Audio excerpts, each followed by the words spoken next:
All right. Hi. My name is Grace Gieske. I'm getting my PowerPoint pulled up here. Okay.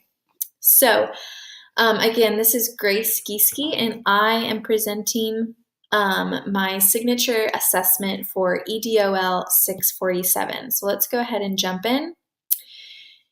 So, this is the table of contents for this signature assessment. First, I'll go through the agenda. Then, so through this PowerPoint, you'll see my vision statement, the problem, strategy for solving the problem, an article that supports that strategy. There's going to be an activity we're all going to do together.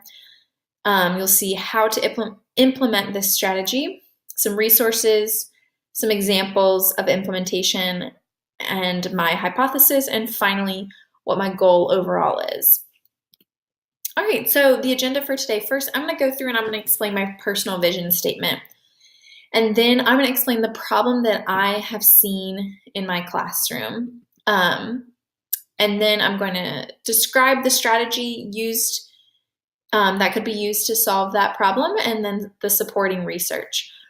There's going to be an activity we're all going to do together. We're going to review our classroom rules. That's why I had everyone bring a copy of their classroom rules today.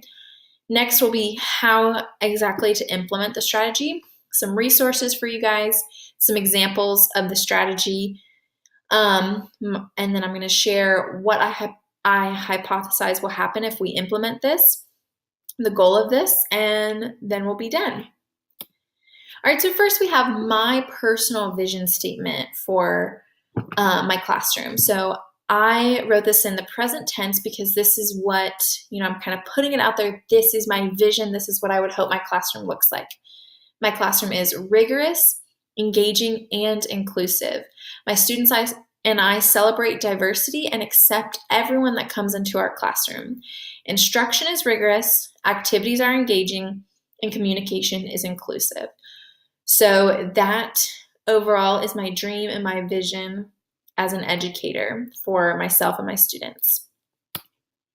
Next, we have the problem. So this is actually, I wrote about it as my problem, but because I was substitute teaching this past year and didn't have my own classroom, I reached out to a former coworker and asked, what's a problem you've dealt with in your class this year? And she said with her fourth graders, a problem that she's dealt with is that students do not communicate their ideas respectfully. So there's a big issue of respect in her classroom. When they disagree with her or they disagree with their classmates, they respond really quickly and really harshly. They speak their mind, but they do so rudely. And they need to be able to share their truth, share what they're thinking, but they need to know how to do it in a way that is respectful to those around them. So the strategy that I am suggesting is that in order to increase respect in the classroom, we need to create a democratic community.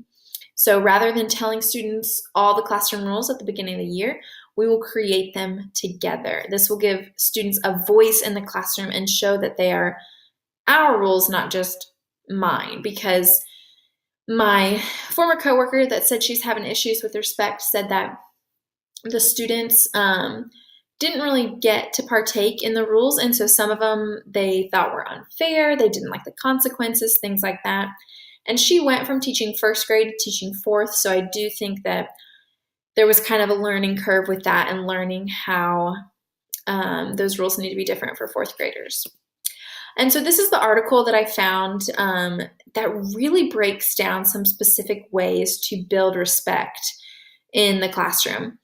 And so I have it cited here. It's called Creating a Climate of Respect. And so this is just one of the ways that it talks about is creating a democratic community. And if you go to that citation there, you will find lots of other ways to help build respect in the classroom. All right, so this is what we're all going to be doing together.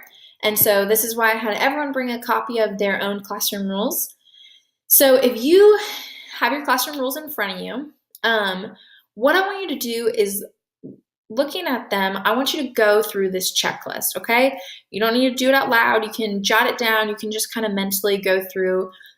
These are pretty much yes or no questions. So first of all, do you have 5 or fewer rules? So 5 or less. Are the rules written in student-friendly language? So I really want you to think about your first graders or your eighth graders, whoever you have. Is this in their own language? Is this in language they can understand? Are the rules stated positively?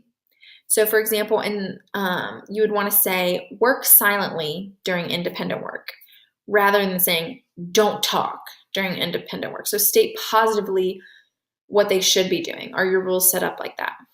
Are your rules enforceable? Are they things that you can, catch students doing or not doing and either reward or give a consequence for it? Are these things that you can actually enforce? Are they applicable to situations outside the classroom? Things like recess, specials, lunch, assemblies, anything like that. Are they able to be applied outside the classroom? And then finally, this one, are they displayed prominently in your room? So think about, where do you have these? Do you have a poster? Do you have, do students have them in their planners? Anything like that. And this checklist, I took from the website down there. You can go there, and it just has a list of tips for creating classroom rules. So I just turned that into questions to create this checklist. All right, so now that everyone has gotten to look through their classroom rules and kind of see that, what I would want to know is, what did you learn from going through the checklist? I'm sure there were some light bulb moments. What did you see your strengths were in your classroom rules? What about your weaknesses? And I'm sure there's things that, right as you saw them, you just realized, oh, that's what I need to fix. So is there any immediate step you can see that would help your rules be more effective? And then finally, the reason I'm here, what do you need help doing to make your rules more effective?